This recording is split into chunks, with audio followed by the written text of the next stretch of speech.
Merci, Monsieur le Président. Bonjour à toutes et à tous. Comme Monsieur le Président l'a souligné tout à l'heure, je suis magistrate, mais je ne suis pas ici à ce titre. Il est important de le souligner. Je n'ai aucun mandat pour parler au nom ni de la justice ni du monde judiciaire aujourd'hui. Je suis là comme représentante de l'UNIDA sur Madagascar. Donc, où est-ce qu'on en est dans le processus d'adhésion? On n'en est pas très loin, en tout cas je l'espère, mais on n'a jamais été très loin de l'OADA. Madagascar a participé aux premières conférences en vue de la création de l'OADA, mais comme nous le savons, donc nous n'avons pas signé. Le chef d'État en 2008 a été à Québec lors du sommet de la francophonie en marge duquel des importantes évolutions ont pu se réaliser pour le droit, pour les actes uniformes. À ce moment-là aussi, les pays membres de l'OADA ont pensé donc, que Madagascar allait signer à cette occasion, mais on n'a pas signé. Donc on n'a jamais été très très loin de l'OADA. Lors des réformes, les dernières réformes de droit des affaires en début des années 2000, la commission de réforme, la CRDA, donc commission de réforme en droit des affaires, a eu le code OADA sur la table et on s'est inspiré, et même pour quelques actes uniformes, on a copié sur les actes uniformes de l'OADA. Donc on n'a pas une position contre l'OADA, mais on est quelque part entre vouloir avoir du droit de l'OADA sans vouloir les contraintes de la qualité de membre. Donc aujourd'hui, le plaidoyer pour l'adhésion de Madagascar à l'OADA est porté par le consortium Malagasy pour l'OADA. Il s'agit d'un consortium du secteur privé regroupant à l'unanimité les groupes patronaux à Madagascar, c'est-à-dire le groupement des entreprises, le syndicat des industries et le FIFPAMA, qui est le Fifunjuna Panjara Balagas, donc c'est le troisième groupement patronaux. Et depuis 2024, donc, on a cette adhésion très claire et unanime du secteur privé au projet d'adhésion de Madagascar à l'OADA. Mais depuis 2021 aussi, nous avons une adhésion des universitaires, pas tous bien sûr, mais notamment de l'université de Fenaratsu qui aujourd'hui intègre dans ses formations un master en droit de l'intégration régionale à dominance OADA. Et il s'agit d'un master qui a eu l'autorisation en conseil de ministres, en conseil de gouvernement, pardon, l'autorisation d'avoir lieu sur Madagascar en conseil de gouvernement depuis juillet 2022.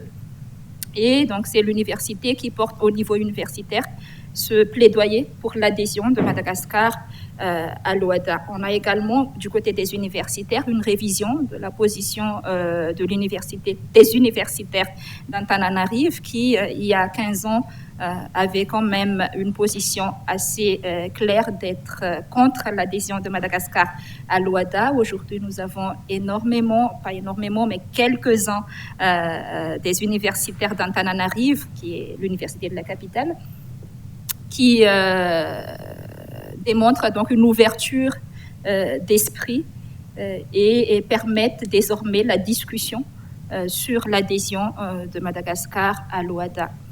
Et dans ce sens, nous avons travaillé en 2023 sur un ouvrage collectif que j'ai eu le privilège de co-diriger avec Maître Olivier Bustin, qui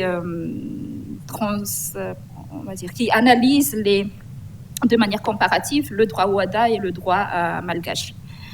Et cette année, nous travaillons également sur un second tome qui paraîtra donc en début de novembre ou à la fin de ce mois d'octobre chez l'Ami Liaison, et qui démontre finalement qu'il y a plus d'universitaires que ce que l'on pensait qui sont favorables à l'adhésion de Madagascar à l'OADA.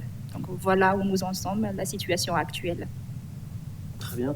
Est-ce qu'il y a des divergences, des difficultés à anticiper, en particulier entre le dispositif OHADA et le dispositif existant dans le droit malgache actuel?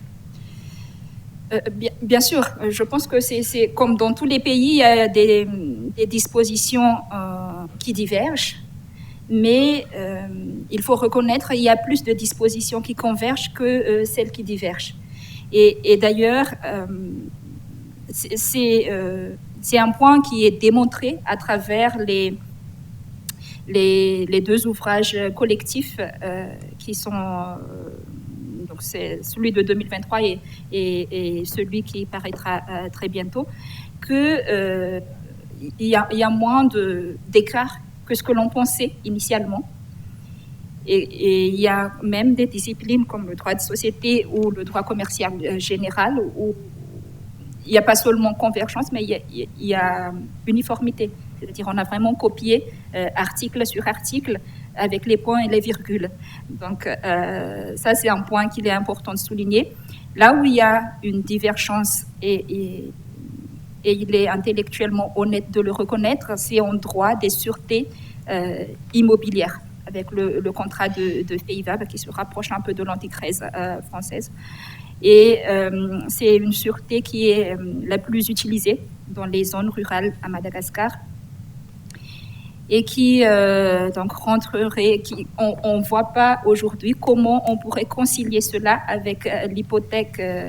Nous avons l'hypothèque dans notre droit, mais c'est le FEIVAV, cette sûreté immobilière courante en milieu rural qui se concilierait très mal avec le droit de l'OHADA. Peut-être qu'elle pourrait coexister, même si elle n'est pas contraire à d'autres dispositions. Et effectivement, c'est ce que l'on avance et c'est ce que l'on... c'est un point sur lequel il faut faire un énorme travail d'information. C'est de dire que si ce n'est pas contraire au droit de l'OHADA, on pourrait garder le contrat de FEIVAV. Et effectivement, ce n'est pas contraire au droit de l'OHADA. Et il y a un article sur cette sûreté immobilière dont l'ouvrage collectif va apparaître bientôt, qui est co-signé par le directeur général de l'ERSUMA, le professeur Karel Dog, et un magistrat malagasy, Ivo Razafnjakutu. Est-ce qu'il y a d'autres exemples qui vous viennent à l'esprit, justement, de situations dans les actes uniformes qui pourraient entrer en contradiction ou poser problème? Je pense parfois aux procédures collectives ou peut-être éventuellement aux actes liés aux voies d'exécution. Donc, dans l'ensemble, tout d'abord, on est très proches. Donc, le droit OHADA, le droit malgache et le droit OHADA sont très proches. Certainement du fait de cette appartenance au droit continental, au droit civil, mais aussi parce que le législateur malgache s'est inspiré du droit OHADA. Ça, c'est important de le souligner. Donc, Madagascar a fait un pas vers l'OHADA à travers ses dernières réformes législatives en droit des affaires. Mais il y a des points de divergence. Donc, à part la sûreté immobilière du FEIVAV, on peut aussi relever le régime du droit de l'arbitrage, qui, en droit malgache, va avoir un régime dualiste fait la distinction entre l'arbitrage international et l'arbitrage national, c'est-à-dire l'arbitrage administré par un centre d'arbitrage national et un centre international. Donc, c'est à lire le texte et il y a plusieurs articles qui analysent la situation. C'est une distinction qui complique la situation et que le secteur privé ne cautionne pas, mais c'est aujourd'hui en vigueur dans la législation malgache. D'accord, merci beaucoup. Peut-être une dernière question avant de traverser le canal du Mozambique. Est-ce qu'il y a une étape prochaine qui permettrait de voir l'OHADA à l'ordre du jour justement d'une éventuelle adhésion? D'accord. Donc, depuis 2021, nous avons travaillé avec les universitaires, c'est-à-dire à mesurer cet écart tout d'abord, et ensuite à convaincre et à lancer le débat au niveau universitaire, dans le secteur universitaire. Cette année 2024, donc, nous avons entamé un processus de fédération du secteur privé qui a été réalisé avec la création du consortium Malagasy dont je vous ai parlé tout à l'heure au mois de mai. Ce consortium a formulé une demande d'audience auprès du Premier ministre et nous avons eu la rencontre avec le Premier ministre en début du mois de septembre. Pendant cette rencontre, donc c'est ce consortium qui a formalisé de manière unanime et très claire le souhait du secteur privé de voir Madagascar adhérer à l'OHADA. Et à la fin de ce mois d'octobre, donc 29 et 30 octobre, nous avons deux journées scientifiques d'échange avec la Cour de cassation, avec une séance avec la Cour de cassation. Nous l'avons déjà eu en septembre, mais ils ont demandé à avoir une seconde séance plus technique cette fois-ci. Donc, on aura une séance avec la Cour de cassation et une séance avec le barreau, qui sera présidée par le bâtonnier. Et une séance, une journée scientifique, donc table ronde avec le secteur privé, les universitaires et toutes parties prenantes. Et à l'issue de ces 2 journées de fin octobre, nous allons déposer une requête, introduire auprès de la présidence de la République une requête de plaidoyer d'adhésion qui sera signée par le secteur privé. Et après cela, donc, il appartiendra à la politique de trancher.